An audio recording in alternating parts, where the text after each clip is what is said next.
students, I am Shobha Vadva from USPC Jain Public School. In my last video, I discussed about the cell. Cell is a basic structural and functional unit of life. I also tell you about the cell membrane. Cell membrane, it is composed of protein and lipid. It is outer covering of the cell.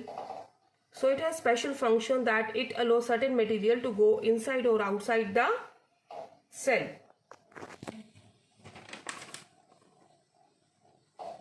Through plasma membrane, materials move in and out of the cell by the process of diffusion and osmosis. Osmosis is a special case of diffusion.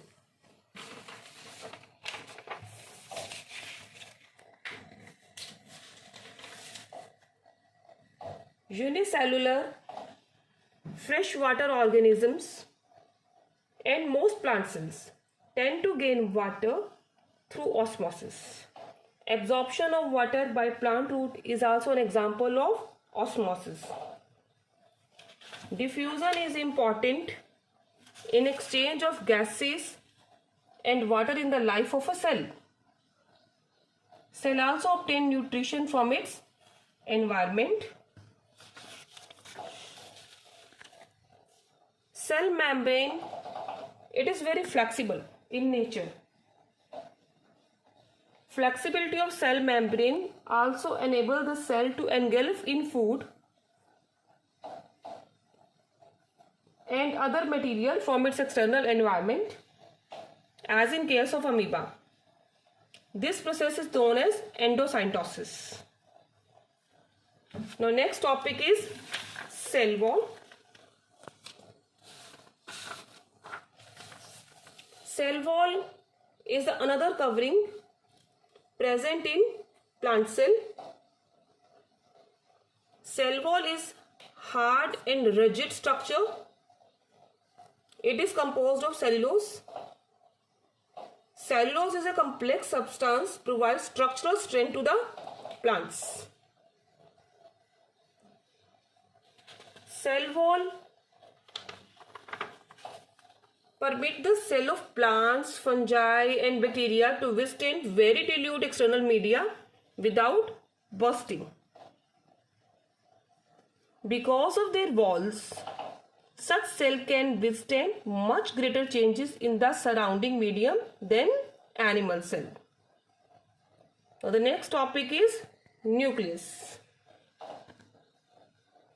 Nucleus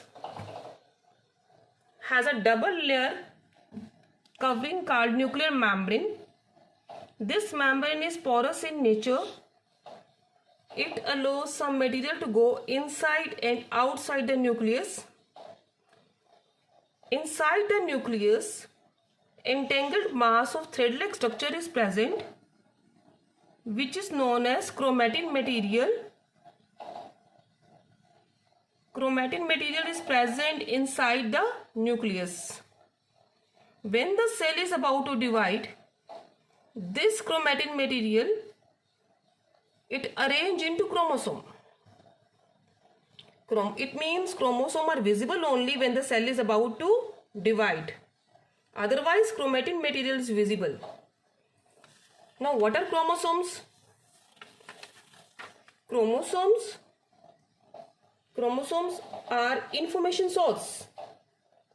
They carry the information of inheritance of features from parent to next generation in the form of DNA molecule. Chromosomes are composed of DNA and protein. Now the functional segment of DNA are called genes. It means genes send the information of inheritance from parent to next generation. Next topic is cellular reproduction. Cellular reproduction is the process by which a single cell divides and forms two new cells.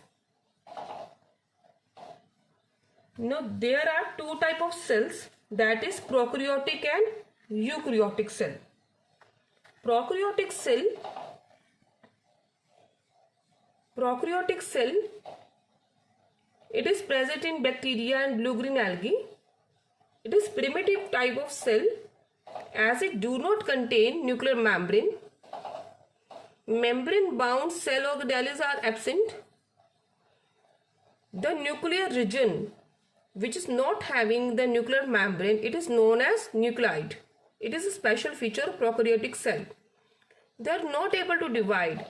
So the organisms which are having prokaryotic cell, they are unicellular organisms. See the difference between prokaryotic and eukaryotic cell. Prokaryotic cell small in size, eukaryotic cell large in size. Nuclear region not well differentiated, so called nucleoid. Nuclear region well defined and surrounded by nuclear membrane, so called nucleus. Single chromosome, more than one chromosomes. Membrane bound cell organelle is absent. Membrane bound cell organelle is present. Mostly it is present in bacteria, blue-green algae,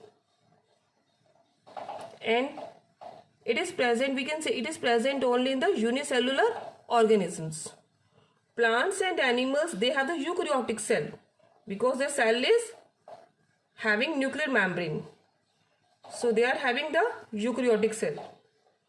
They can form multicellular body. Eukaryotic cell, if it is present, then the organism may be unicellular or multicellular.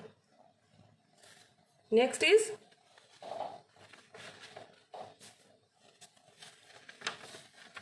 cytoplasm. Cytoplasm is the fluid content inside the plasma membrane. It also contains many specialized cell organelles. Each of these organelles perform a special function. With the significance of membranes. Significance of membranes can be illustrated with the example of viruses. Viruses lack any membrane and hence do not show characteristic of life until they enter a living body and use its cell machinery to multiply. Thank you for watching video.